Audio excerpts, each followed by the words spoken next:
5:18 and 19. Romans 5:18 and 19, and it reads as thus: Therefore, as by the offense of one judgment came upon all men to condemnation, even by the righteous of one the free gift came upon all men unto justifications of life. For as by one man's disobedience many made sinners, so by the obedience of one shall many be made righteous. Will be New Deal. New Deal. This passage of scriptures, Paul was telling us that there's two Adams that was born on the earth. I think people don't understand that. They think it was just one Adam. It was two.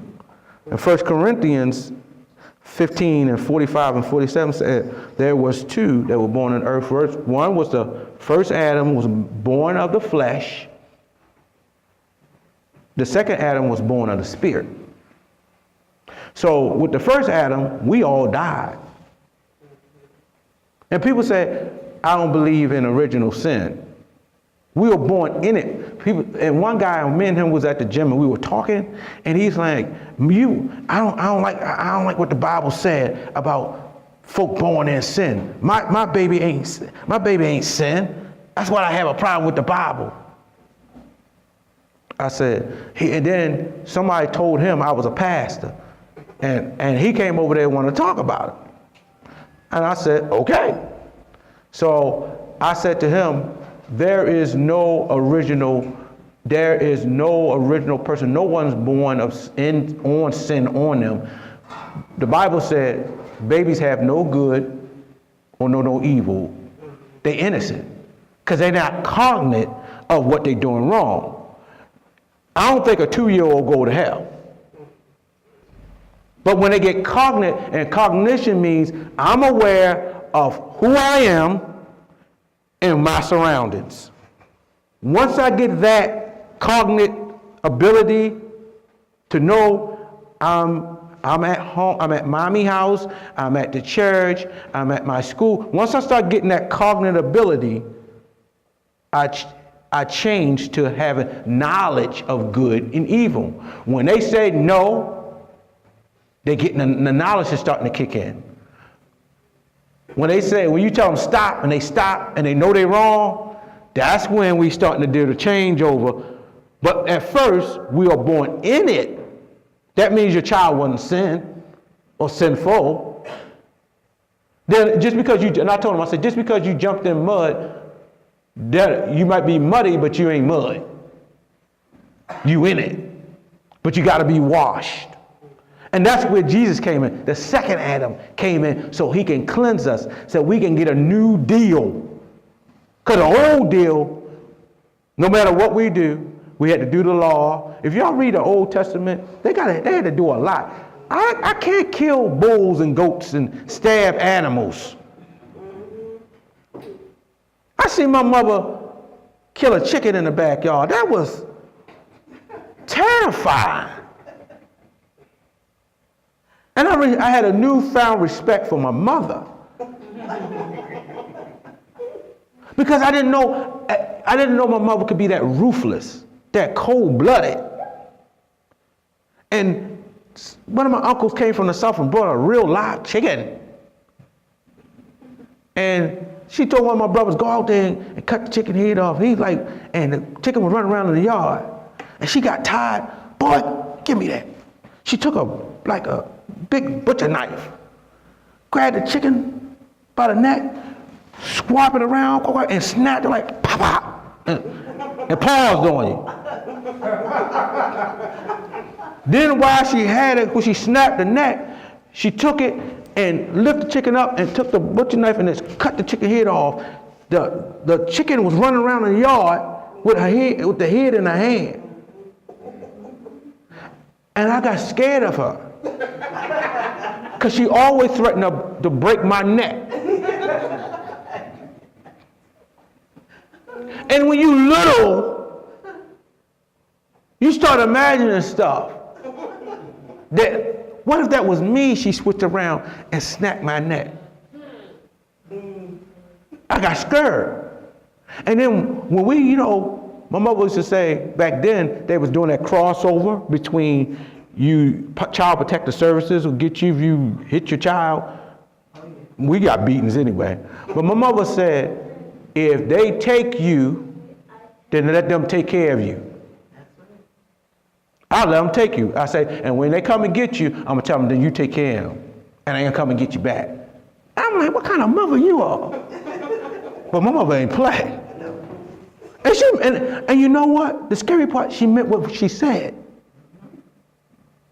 Because I see her deal with my older siblings. That's the deal we had. But Grace came when I got a child. She ain't got to go through all that. I'm going to go get her. And I'm saying saying nothing about my mother, but she had 9, I only got 1. So she had, if one go bad, she had 8 of them to do right.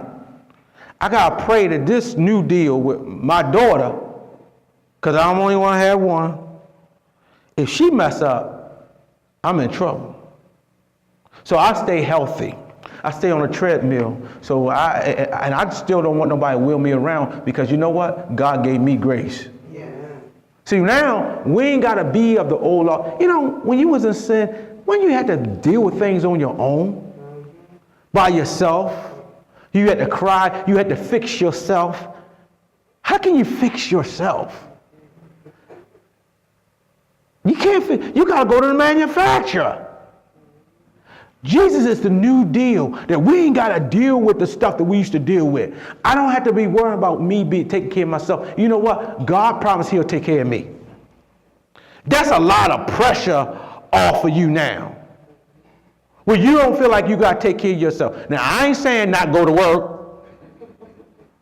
I ain't saying not pay your bills, because God only bless what you do. If you don't do nothing, God can't bless it. We in a new generation that we want God to be a genie. God ain't a genie. The new deal is we have grace, but we got grace, but it's still judgment. And people holler about grace, grace, grace, grace, grace, grace. I come from an era where you went to hell for everything. I remember we couldn't even watch certain TV shows. That's a demon. Turn it off. I said, I just want to see the movie. We had to go to church for 4 or 5 hours. And if you do one thing wrong, I'm glad. That's why I left church, because I knew I couldn't do it. Because you go to most churches, you thought wrong, you're going to hell. You say something wrong, you're going to hell. You got to make sure you keep stay in church all day long on Sundays, Wednesday nights, Tuesday night Bible study. Then I used to hate this really midweek service. And all the service was at least 3 hours. And the super service was Sunday for 6 hours. Wait a minute. 2 services on Sunday. Because you went there at 10 for Bible study, got out at 3:30, got something to eat, went back at 7:30, might have gotten out of church around 10:30 or 11 o'clock school night. You got a day off on Monday. Tuesday was Bible study. You get there at 7:30, 9:30 you might get out of Bible study. Then midweek service on a Thursday. Midweek was 7:30, and you might get out 9:30 or 10. So when I came of age, and I came 17, 18, my mother said, well, why you ain't going to church no more? I was tired of it. She said, you got to go Sunday. I said, I'll go Sunday, but I ain't going Sunday night. So I went to church once a week. And after that, I went to the club. And I said, Lord, I can't do that no more. But God saved me, and he gave me a new deal. And he said, I said, Lord, I called you to be a pastor. I said, well, Lord, I'm not. I said, can I talk? Can we have a new deal? If I start church? I say, do I have to have 4 services a week because I love you, but I don't like church like that. I did say that to God. He said, I ain't never asked you to do that. That was man. He said, if you let me keep you, you will be kept by my grace and my power. So I found out it wasn't all the ceremonial stuff because I got mad because people still, Mother Millie shout for 4 hours and still cuss out in the lobby. Last night, some old lady talking about hitting somebody in the mouth when she was walking through. I walked by and say, Mother, I'm serious. Last night, somebody said, Mama, and she was on a cane. I hit you in your mouth. Came from anointed service. And the man said, she didn't even get out the sanctuary. I said, I know. So I'm glad we got a new deal.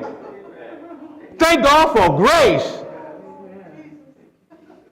Because all this stuff, you were with the hell God. You should see if y'all see the judgment of God back in the Old Testament, God did not play.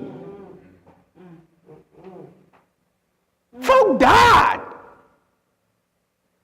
And still, even if you read the Bible, God still had grace. Because you know how many times Israel messed up? Y'all read some of the Deuteronomy and read the prophets where the enemy came, burnt their houses down, raped their women, killed their kids because they didn't serve God. And guess what? After he did all that, God said, I'll allow your enemies to take you over and you still won't serve me. And they knew why it happened. We forsake the God of our fathers. That's why this evil came on us. And the Lord said, yes.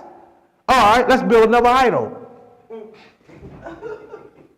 So if their hearts were so hard, what do you think of people today? We got a new deal. That's why Jesus said they're going to have more grace. It's going to be better for Sodom and Gomorrah than this generation. Because we got a book, we got a Bible, we got grace, we got the Holy Spirit, new deal. Because he said, you know what, y'all guys can't do this on your own. I thank God for Jesus to come down in the flesh because he judged us based on his life and not the life past him. That's why he went to death, hell. He went to hell and preached down there because he realized in this flesh, he said, there's no good thing. He said, oh, this is what I put y'all in?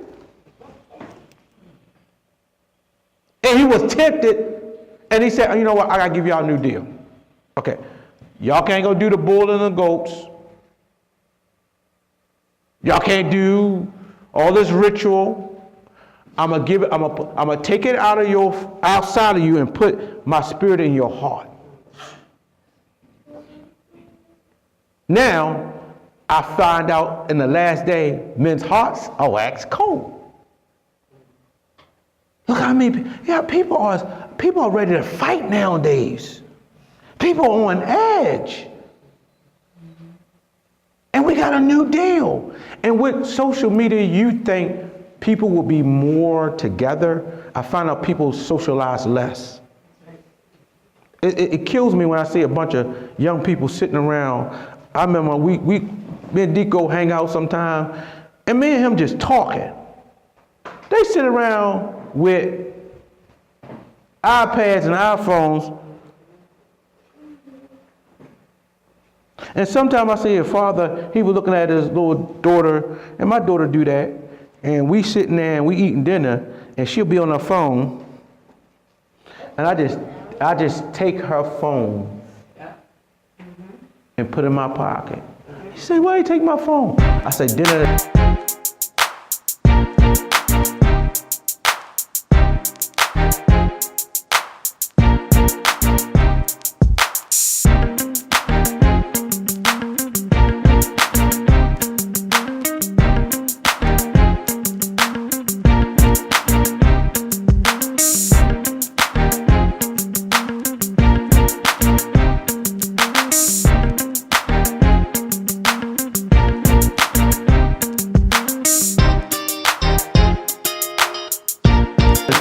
communication. Food and talking. Two things supposed to be moving out of your mouth. Food and words.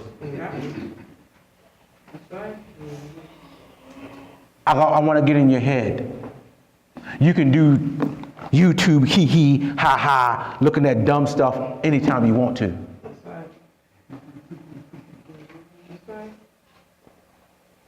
Sometimes we got to learn and communicate with our kids so they can have some dialogue, so they can communicate. Because if they can't talk to you, they can't talk to God. And a lot of us don't know how to communicate with God. But we say we love Him.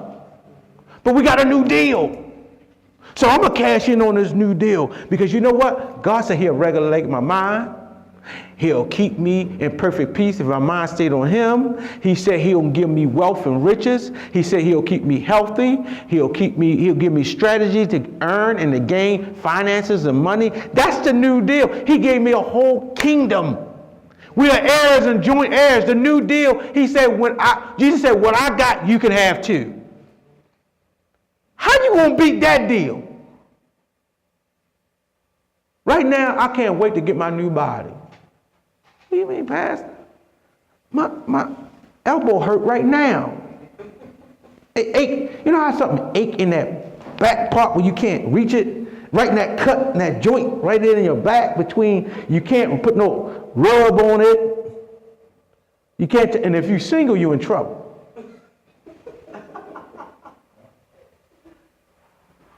I miss when you really had somebody help you, but what I'm saying, you at least had somebody, can you put that vapor rub right there, right, yeah, that's right there. Can you rub that spot? Now I gotta do a wall, rub it on the wall, see if I can hit it.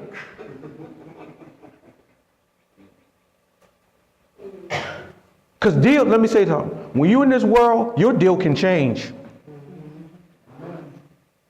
Your contract, that's why I love Jesus, because He's the same yesterday. Once He made a deal with you, Jesus said, I'm not like man, I'm slacking my promises. When I made you a promise, when I made a deal with you, I'm never going to break it. I'm going to tell you right now, people will break a deal with